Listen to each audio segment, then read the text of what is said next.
na-ezorọrọ adụrasị ndị Ebonyi odogwu Iyon Bishop ndị eza mkpụrụ obi ndị aka Mezaya ndị Ebonyi igirigi mmiri na-ezorọrọ adụrasị ndị Ebonyi odogwu Iyon Bishop ndị eza mkpụrụ obi ndị aka Mezaya ndị Ebonyi igirigi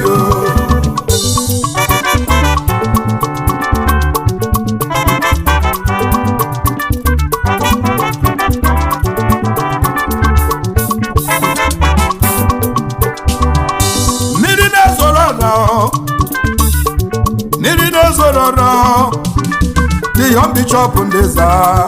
adụrasị ndị aka mmiri na-ezorọra Iyon Bishop Mezaya ndị Ebonyi onye ego ndị Ebonyi niile onye Chukwu ji mara Ebonyi amali ọkwa na ebele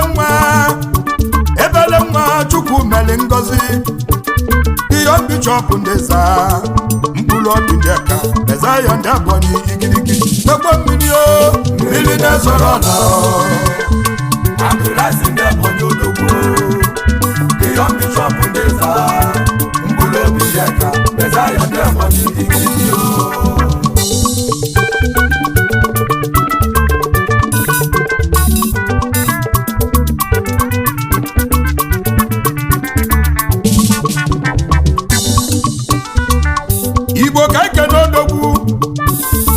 Igbo ka ike n'ọgaranya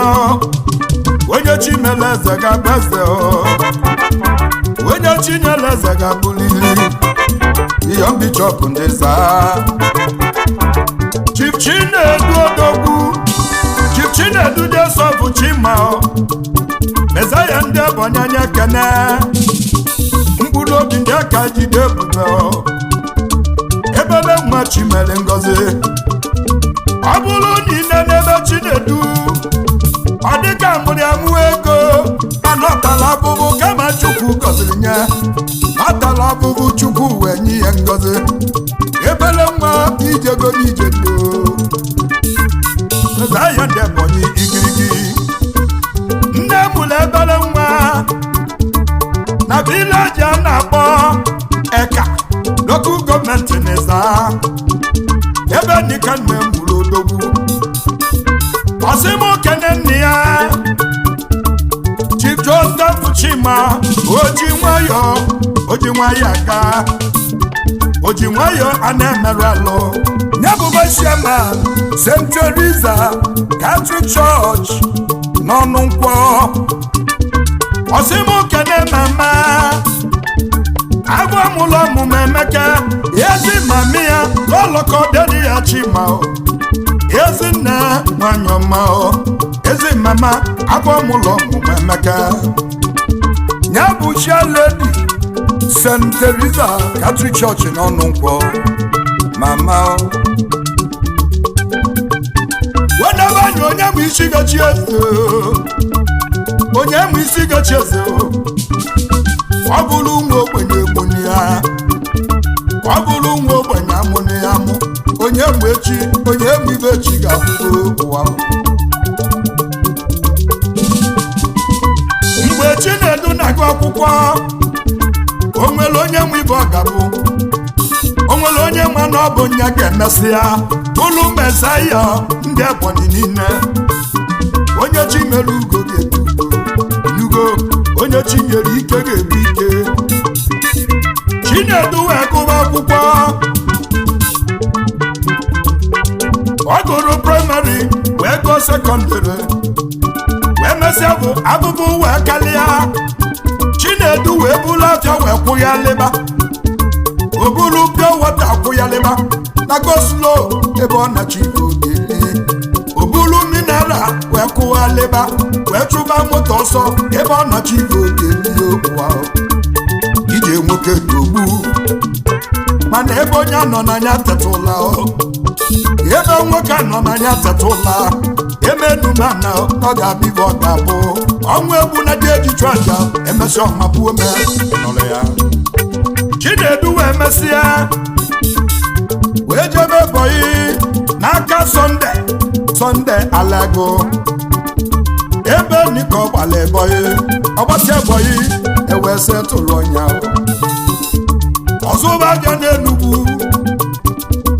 o wee mepe kọmpani aka ya CEO Edu Babies Nigeria Limited ọzọ lavia omela ọfụma ọzọ onye ọtụtụ ọrụ wee jebe obodo oyibo olulu South Africa wee kwudoyi ya Chukwuemeka Elom ọgaranya gidigbo na Chukwudị Nwakpọ Ezinwa ọ bụ Chukwudị Nwakpọ bọọlụ odogwu wee kpọnye onye na-akpọ Chinwatakwaku n'ọjọ otu ọkala mmadụ ọkala mmụọ yezomogo oji moto mogo ojojo odogwu ojiji moto meli mogo Chinwatakwaku ayakana ọ bụ Chinwatakwaku zuru odogwu ọ bụ nya zuru Chinedu wee zụcha anya wee kpelinya ekpele wee gozie nye Chinedu wee buli ike igbo nekwa mmiri na-ezoro ala adụrasị ndị amadu odogwu ihe mbishọpụ n'ịza mgbụrụ obi jeka peza ya na-egbanye mmiri na-ezoro ala adụrasị ndị amadu odogwu ihe mbishọpụ n'ịza mgbụrụ obi jeka peza ya na-egbanye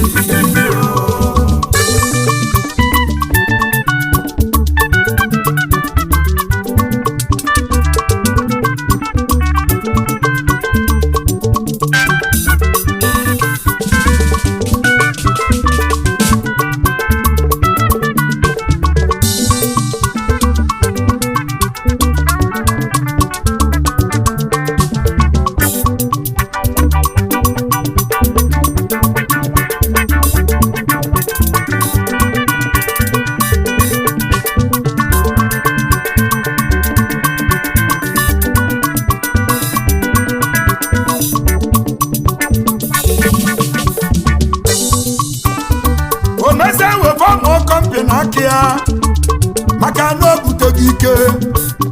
maka na ego oyibo na-ejeri n'ozi kọmpani a na-akpọ CHC Auto Parts Pty na South Africa CHC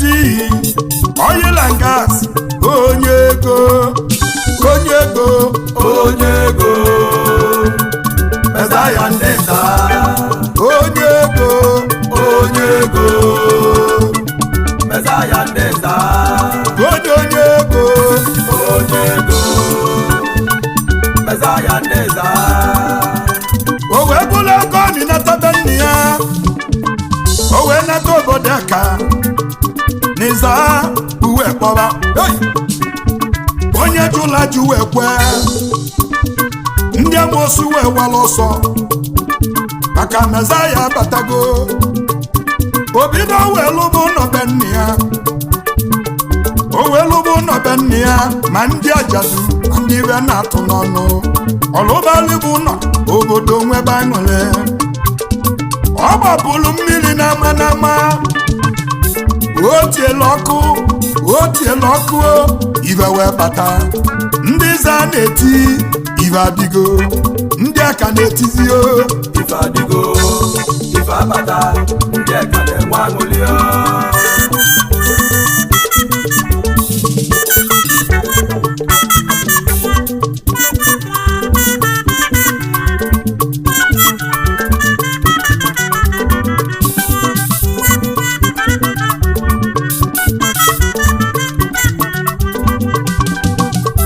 ibe adịka ọ na-eme ọtụtụ ụmụ okolobịa o wee kebebe ego obinyebe ego n'ogbu onye ọbụla chọba akala aka ya olueni mgbe anọ COVID-19 ndị aka wee kwaba akwa onye ga-ebe onye nzọpụta ụwa agụụ mere nkale odegwu wee kebe ego o wee kebe ibe olili wee kebe akwa wee kebe ọgọdọ ndị ka agbaliwe egwu Iza na-agbalizi egwu maka na onye nzọpụta abịago o mere ibe dịrị ọra niile ibe nyere obodo omume ebele nwa mere so ya ịnụla ya e nwere ụlọ ụka a na-akpọ St. Eliza Catholic Church na Ekaniza ndị aka niile gbakọrọ aka wee lụba anya bụ ụlọ ụka mana okporoba nlụsị ndị aka ya bụ Obinigwe Chukwu Obinigwe ite onye nzọpụta Chinedu wee nata wee kpọọ ndị obodo ma ndị fada ma ndị ụkọchukwu wee bupụta ego wee binye ebe n'aka obodo kpọba aghala ịbịazie na-ekatata ị ga-abụlili St. Eliza Catholic Church na-alụsịghị ya maka ofu onye omelibe dịrị ọra niile mmiri na-ezoro ọra Abdulasi Ndebonyi Odogwu the young bishop Ndeza mkpụrụ obi yeka Mezaya Ndebonyi igirigi onye mmiri na-ezoro ọla Abdulasi Ndebonyi Odogwu the young bishop Ndeza mkpụrụ obi yeka Mezaya Ndebonyi igirigi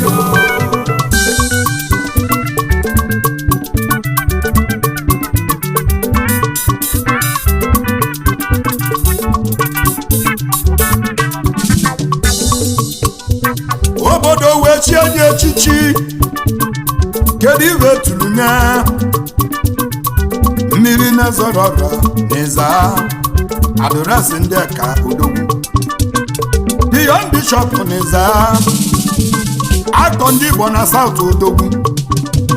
Adorasi ndị Ịza n'Ebonyi steeti mkpụrụ obi ndị ka ọgaranya na-eri ego ya na-enwe aṅụrị onye ego ndị Ebonyi onye ọma kenele m lọlọ Blessing Joseph Chima asamma nwanyị dị mma osodiemakụ nwanyị ọma mkpụrụ mma nwanyị dị mma daalụ ọya adịla ya mma ma Chukwu jiri ọmụmụ gọzie ebe ka nsi ya Chukwu mmasị na chi nwanyị ọma afkas asamma nwanyị dị mma ụmụọma bịala ụwa nye kene ya sị m kenelinye ụmụnne ya ọ bụrụ n'anya Ụkamaka Joseph Chima Udochukwu Joseph Chima ya bụ manija anya na Nigeria na-edu Babies Nigeria Limited Solomon Joseph Chima ya bụ manija ya na South Africa oyimu ọchọmma Jideakụ n'eka Udogwu Tochukwu Joseph Chima mmadụ abụchi Joseph Chima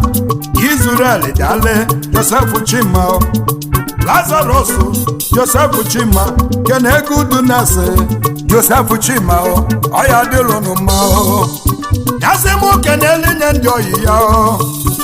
maka ezigbo oyi ka ajọ nwanne mma ezigbo oyi ka ajọ nwanne Enugu ekene dịrị Uchenna Ejiofọ Chief Uchenna Ejiofọ inweta kwa akọnọjoto ọkala mmadụ ọkala mmụọ bụ mmụọ anụ ụmụlụ obi n'ojoto alụsị na-egbu onye na-enye ihe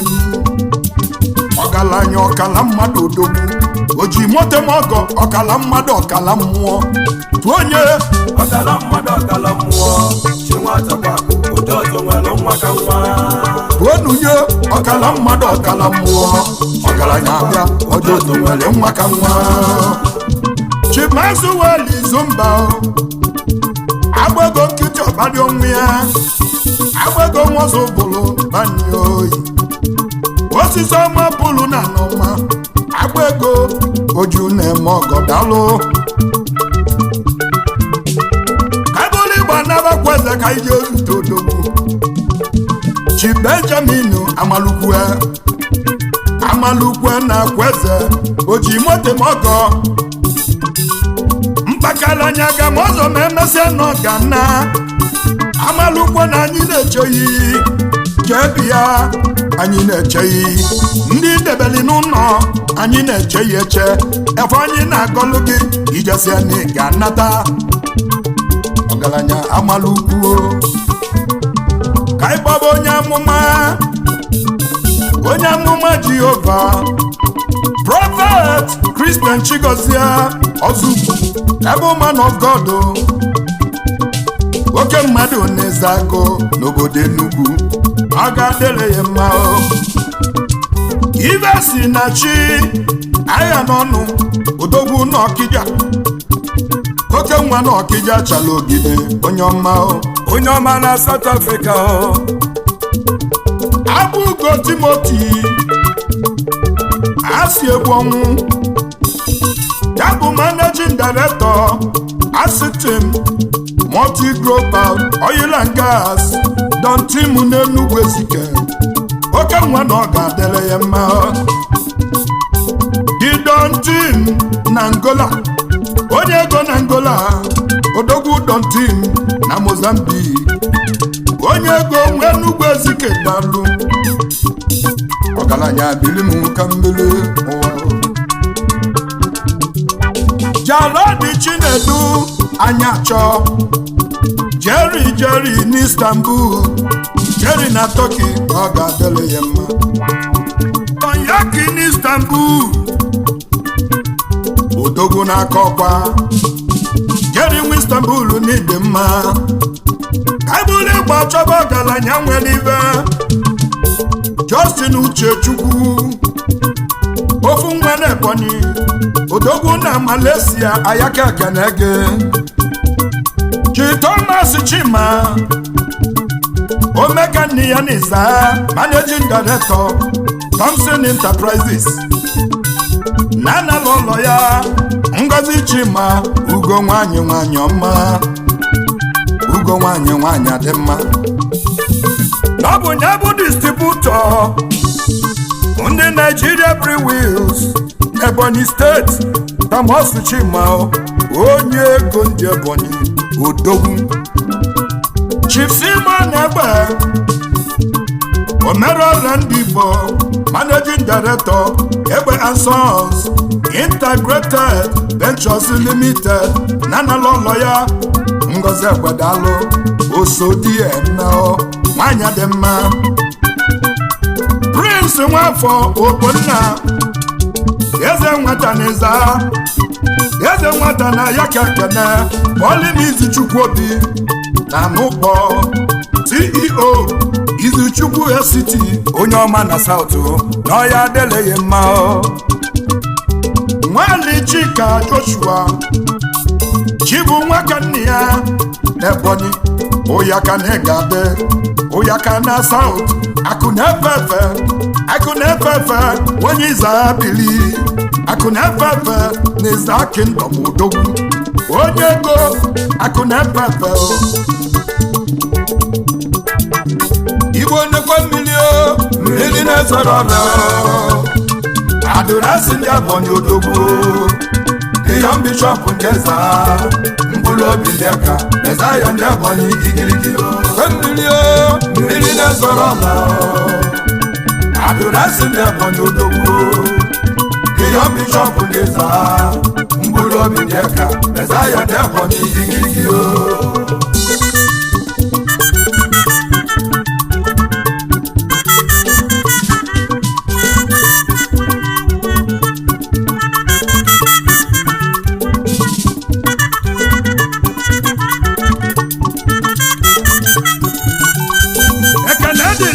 Chukwuemeka John Elem Nwachimeleze Yemebi Fego Nizo Yemebi Fego ogbenye awala ọsọ Nwachimeleze na nye kene Yemebi Fego na South odogwu Chukwudi Nwakpo igwe ndị Izo ọ ọchịlọzuo na South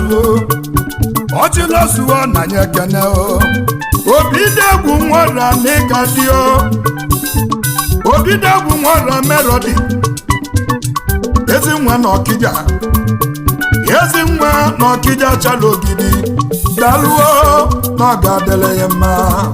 onye ego na South n'anya ekene gị Chi Friday Nworie Embassy ndị Igbo dalụ Embassy ndị Izaa Embassy na Malaysia nyasị mụ keneli ya ọganya ọgbalịbọyị na Nigeria Chief Sunday Enelago nwata kwọcha aka nwata kwọcha na ya ka ekene ugwu ekene Kenneth omekanni ya na n'ike Enugu steeti omekanni ya onye merikanni ya mere ọfụma omekanni ya na South nwanne nọ ya dele ya mma Walimu Sunday Kenneth Nkwọ Odogwu si anili onye ego na South dalụ Odogwu n'Igadi onye ego na Ebonyi dalụ Chief Eze Nwozi Igbo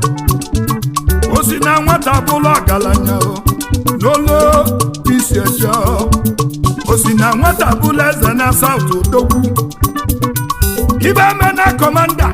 Chinenye Elem Didokoru eka kisi eje onye ọma na ọya adịle ya mma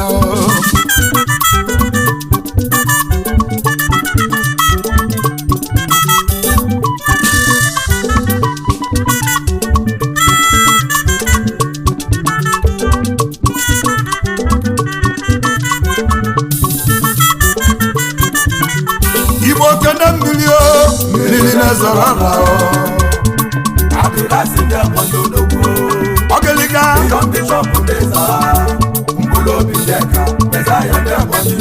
Igbo nnekwa mmiri mmiri na-ezoro ala Abdulasi ndị Ebonyi Odogwu Young Bishop ndị Ezara mkpụrụ obi ndị Eka Mezaya ndị Ebonyi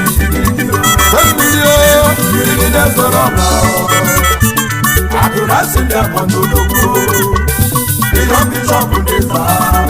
mkpụrụ obi ndị Eka Mezaya ndị Ebonyi mmiri na-ezoro ala Abdulasi ndị Ebonyi Odogwu Young Bishop ndị Ezara mkpụrụ obi ndị Eka Mezaya ndị Ebonyi mmiri na-ezoro ala Abdulasi ndị Ebonyi Odogwu Young Bishop ndị Ezara